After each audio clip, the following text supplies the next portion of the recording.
Agora vamos passar para o funcionamento da planetária do diferencial, que faz então esse split de torque e a diferenciação da rotação entre o semi-eixo direito e esquerdo. A princípio, então, o que nós queremos? Que tanto a roda esquerda quanto direita ele tenha a mesma quantidade de torque. Se eu estou em uma via, em um trajeto retilíneo, os dois torques precisam ser iguais. Se eu vou entrar numa curva e a velocidade é constante, então o torque também precisa ser igual, porque não existe variação na velocidade angular. Então isso, o diferencial precisa permitir que eu gere essa situação, essa condição, porque senão eu vou perder a estabilidade na curva. Então seria a divisão do torque, por exemplo, igual entre os dois eixos. O que eu preciso gerar aqui então para o diferencial? Aliás, o que o diferencial precisa gerar? Dado lá um raio de curvatura. Então, o raio de curvatura da pista. Se eu olhar aqui, então, para a velocidade, como o carro está andando aqui, vou desenhar um carro aqui. Então, dado que o veículo, a velocidade, mudar aqui, a velocidade linear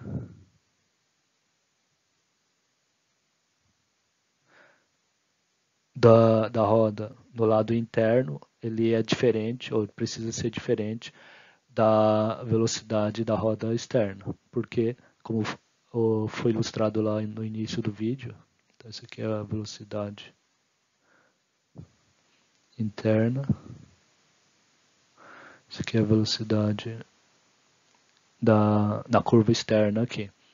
Como foi comentado no vídeo, para eu realizar aqui essa curva aqui, significa que as rodas que estão para dentro da curva, ele vai ter um perímetro, vai ter um arco aqui menor do que o arco realizado pelas rodas externas. Então, obviamente, para eu ter estabilidade na curva, eu preciso que essa velocidade linear desse lado aqui, ele seja maior do que a velocidade linear desse lado aqui. E existe uma certa proporção em função da velocidade do veículo, velocidade medida no CG do veículo aqui. Então essa é a necessidade que o diferencial precisa gerar para ele, para o sistema aqui durante a curva. Se não tivesse o diferencial, eu iria travar uma das rodas, gerar um escorregamento lateral, isso iria causar desgaste dos pneus. Então, para evitar esse tipo de problema que a gente usa a diferenciação da rotação entre o lado esquerdo e direito, e isso precisa ser automático. Não existe nenhum outro controle externo, eletrônico, o que seja, que permita gerar essa diferença de rotação. Então, é um simples controle mecânico aí que faz isso. Como a relação cinemática do problema agora do diferencial, vamos considerar que, de novo, que o raio que em relação ao centro ao raio de curvatura aqui que o veículo vai fazer em relação ao CG do veículo, seja R, aí denominar aqui que a velocidade linear que vai ser V para o interno da roda, V de novo para o lado externo, e vamos só definir aqui a variável aqui que a gente vai precisar, que seria a bitora do veículo aqui, como sendo, por exemplo, uma variável A.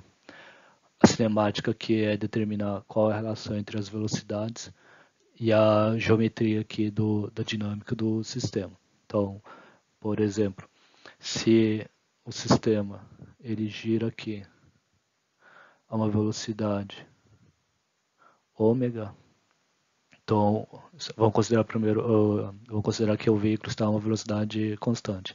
Então, fazendo um raio de curvatura R, uma velocidade angular em relação ao centro da curva ômega, a gente teria aqui que a velocidade do centro do CG, que a gente vai chamar de V aqui, então essa velocidade aqui seria um valor intermediário entre esses dois aqui. Essa velocidade V aqui seria então a velocidade angular ômega multiplicado pelo braço aqui, que é o R. Então essa seria a velocidade linear do veículo. Agora, se a gente contabilizar aqui, então quero determinar aqui qual é a velocidade linear da roda externa, por exemplo. Seria então, a mesma velocidade angular dinâmica. Então, como é um corpo rígido, então seria a mesma velocidade angular, só que o braço agora, ele não é mais R, mas vai ser R mais A sobre 2. Então, que seria como A é a largura do veículo, medido de roda a roda, da interna para a externa. Então, a metade do veículo que a gente está considerando aqui na Bitoli seria A sobre 2. Então, essa velocidade aqui seria ômega vezes o raio, só que como agora a roda externa está deslocada um pouquinho mais do que o raio, então vai ser mais a largura do veículo dividido por 2. Essa seria a velocidade linear externa em função da velocidade angular do veículo em relação ao raio de curvatura. Mesma coisa para o outro lado. Então a velocidade interna vai ser a mesma velocidade angular vezes o R, só que o raio é um pouquinho menor do que em relação ao CG. E esse menor seria a metade da largura do veículo. Então essas seriam as duas relações aqui da velocidade linear da roda interna e externa. O que eu sei aqui também? Que quando se eu olhar aqui para o veículo, olhar para a roda dele, então a roda, vou considerar que ele está girando sem escorregamento. Essa roda aqui, ele tem uma velocidade, o centro dele aqui, ele tem uma velocidade, vou considerar que, vou pegar um exemplo que vai ser igual para os dois lados, né, análogo aqui. Então, por exemplo, a velocidade linear dele é em função da velocidade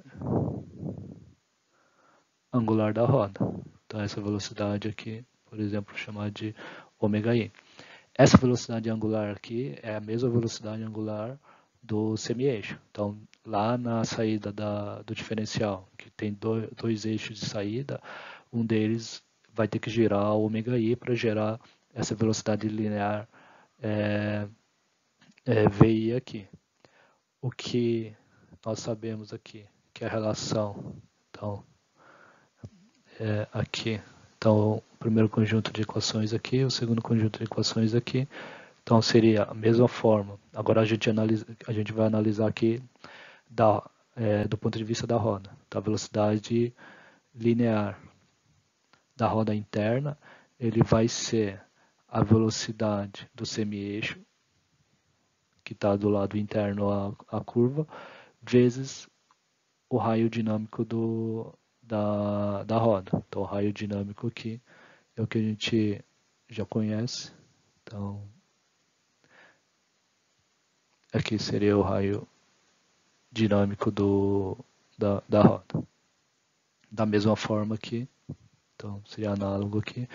Então, a velocidade linear externa é a velocidade angular do semi-eixo que está ligado à roda externa vezes o raio dinâmico também. Vou considerar que, obviamente, as duas rodas do lado esquerdo e direito são iguais, então eles têm o mesmo raio dinâmico. Então, posso pegar aqui, por exemplo, juntar essas duas equações aqui. Então, por exemplo, vamos pegar um deles aqui.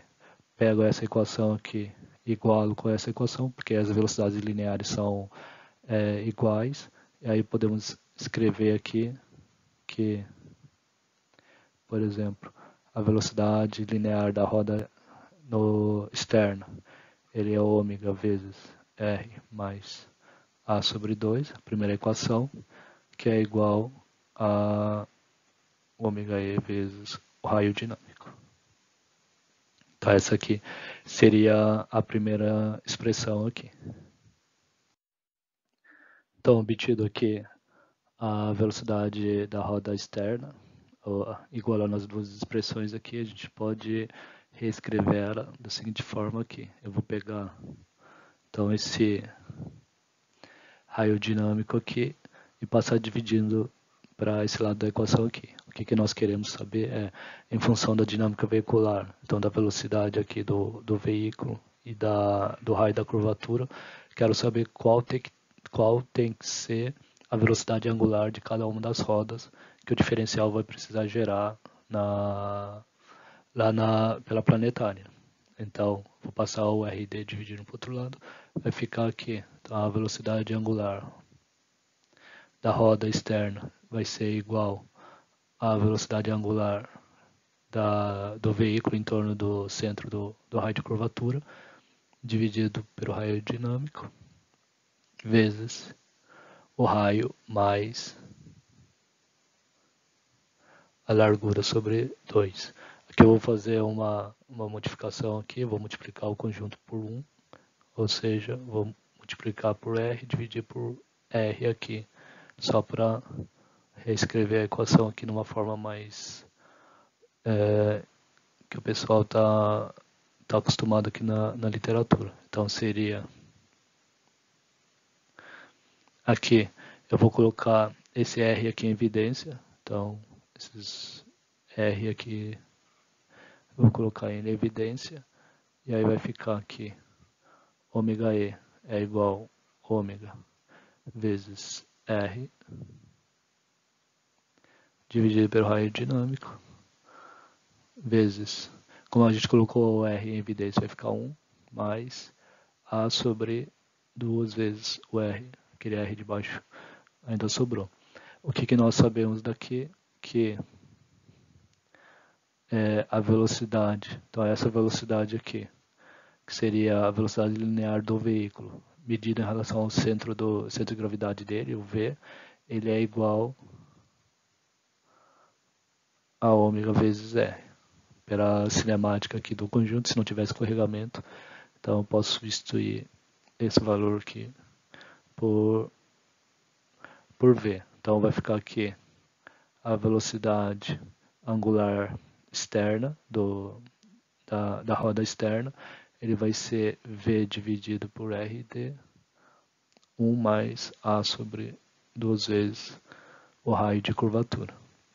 Então, qual é a velocidade que o diferencial precisa me entregar na roda externa? Seria esse aqui. Então, em função lá da velocidade do veículo, do raio dinâmico da roda e a geometria do veículo, né, bitona, e a geometria da curva, ele precisaria me dar esse valor aqui. Analogamente, se a gente fizer isso para a roda interna, chegaríamos então nessa expressão aqui. Na verdade é a mesma equação, né? Só muda aqui que como o raio é menor, então ele vai ser subtraído aqui e não somado como na roda externa. Então essas são as duas velocidades que via cinemática a gente obtém, que o diferencial precisa gerar para atender a esse raio de curvatura nessa velocidade que o veículo está trafegando.